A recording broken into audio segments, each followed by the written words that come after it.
Hey everyone, the 2024 Candidates Tournament is over and we have a winner who is 17-year-old Indian Grandmaster Gukesh.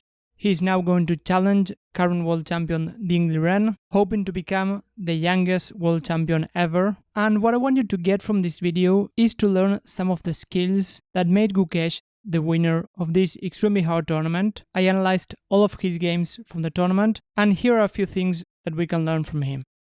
The first one is to not panic when you're under pressure. In the second game, he had this position against another Indian prodigy, Pragmatic, also known as Prag. Here Gukesh is playing as black, and Prag was playing very quickly till this point, and Gukesh was running out of time. So here, black is 2 pawns up, and black has the option to take another pawn. But the problem is that taking on e6, first of all, it is the most natural move in the position, and secondly, after taking the pawn, white has many ways to attack the pawn. For example, after bishop to f4, there's pressure on e6, and black cannot keep this very important pawn. For example, after queen to d7, bishop to h3, puts more pressure on the pawn, knight to d4 might be an additional idea to attack the pawn, and after this very important pawn falls, the pawn on d5 might also become very weak, and this is really falling into your opponent's preparation.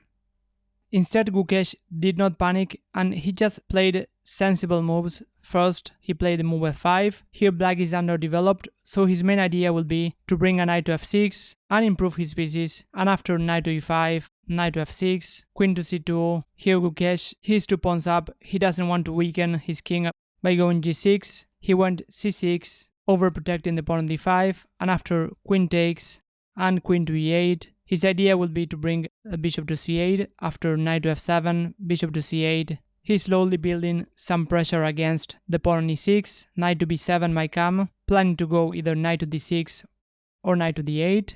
And more importantly, by this point, white was already out of preparation and Gukesh managed to outplay his opponent in this position. By the way, I covered this game very deeply in my previous video, so I have a link in the description if you want to see the full analysis of this game. Another quality that I've seen in Gukesh games is that he's very pragmatic. In this position that he had in the 4th round against Fabiano Caruana, black is slightly worse because this knight on f5 is a very strong piece. It is quite annoying. There's no easy way to attack it with g6 because the pawn h6 would be hanging after g6. And if white plays a move like queen to d7, planning to connect rooks, here white might even have very concrete ideas like taking on h6. Just sacrificing a bishop to attack, and after pawn takes, knight takes is an idea, but even the move queen to c1 is actually quite scary, planning to take on h6 with the queen and then giving a checkmate on g7.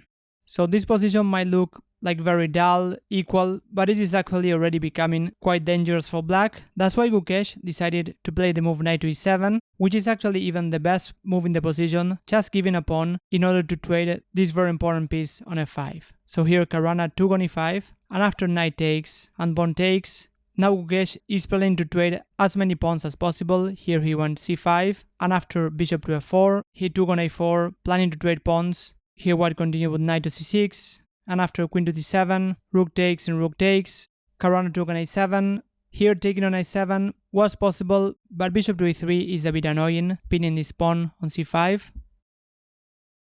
But Gukesh played a very nice intermediate move. He took on b4, and here Caruana took on b4. There was the idea to go bishop to e3, but this would allow black to get these 2 strong pass pawns. The position is actually quite complicated, but actually very good for black, because after a move like queen to b2 and knight to d5, this knight still cannot get out of a7. The queen is controlling this knight, and black is just having a lot of activity in addition to these 2 strong pass pawns.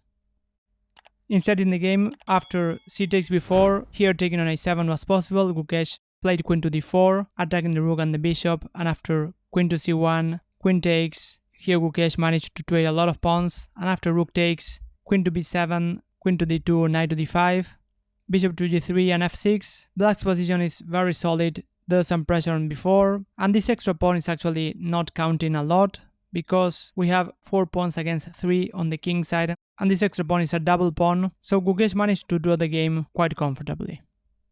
Another thing that I noticed in Gukesh games is that he is not dogmatic. He's a very concrete player. He can sometimes play unnatural moves if there's a very concrete reason behind. In this position here he's playing against the same opponent, but here he's playing as white. The position is a bit strange. It's a bit hard to find ideas for white besides attacking the pawn on b7, which white would have tried, for example, by doubling rooks on the b file. But here black can defend quite easily, for example with the rook, and then even bring a bishop to c8.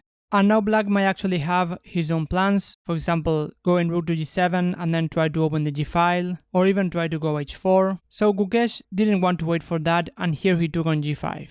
And after queen takes g5, white's pawn structure has been ruined because white has two sets of isolated double pawns. Normally these are very weak pawns, but after rook to f3, now Gukesh is defending the pawns and his idea is to put pressure on f5. So this idea of taking on g5 is not necessarily a very strong move, but what I want to highlight here is that it takes a lot of courage to play such moves. And after queen to g7, rook b to f2, there's pressure on f5. Black even has to be a bit careful. After bishop to d7, queen to b4, now the queen is attacking the pawn on b7. Karana played the best move in the position, bishop to c8, just holding this pawn, even though white takes on f5. Now black is in time to get counterplay by taking on e5, and after rook takes b7, black took on g3, and after queen takes e6, here black is in time to force a perpetual check after queen to e1, king to h2, queen to h4, and queen to e1. Gukesh is also not afraid to play new ideas very early in the opening. In this position that we get after 4 moves in the Nimzo-Indian defense, this position has been played a lot, and here black normally castles, d5 or c5 are also extremely common in this position, but here Gukesh played the move h6. According to my database, this position has only been played twice. One of the ideas is to prevent the move bishop to g5, and even in the game Gukesh played a very weird idea of going knight to h7 and then bringing a knight to f8. But the most important point about this move is probably that he wants to get fresh positions very early in the game, so he's not afraid to innovate. In fact, here he won this game with the black pieces, which at this level is quite an achievement. And the last very important skill that I noticed in Gukesh is that he's ready to play for a win as soon as the opportunity arises. In this position that he had in the 13th round, here it is black to play. Black's position does not look bad. Black has this very strong pawn in e4, and here black would actually play pretty much any random move, rook to e8 or even rook to d8. Black looks quite comfortable here. But instead black wanted to be more ambitious and went g5, just putting more pressure on white's pawns. And the main idea is that after taking on g5, which seems to give a pawn, black wants to go knight to d7 and then bringing the knight to e5. The knight on e5 then would go to f3, attacking the king and the rooks. So this would at the very least create a lot of complications. But instead Gukesh played the move knight to e3. First of all, white is blocking the pawn e4. And now we can see a drawback of the move g5, that the pawn f5 is a lot weaker now. The pawn on g6 cannot protect anymore the pawn f5. And actually in the press conference, Gukesh said that in this position, Gukesh was already quite ambitious and he thought that he had a lot of chances to win this game. So here after trading pawns, black continued with queen to f7. And after king to h2, knight to h5, queen to f2. Gukesh is playing a few solid moves, but after rook to g6, rook to d5, now white is already putting pressure on f5. In this position, black went knight to g7, so black is already on the defense.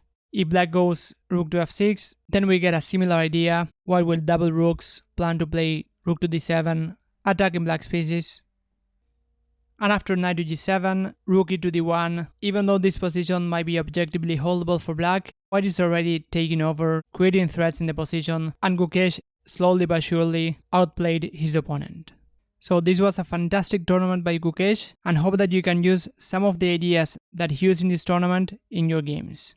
If you want to know more about improving at chess, I have a free course that will provide you with a training plan for that. Thanks a lot for watching, and I'll see you in the next video.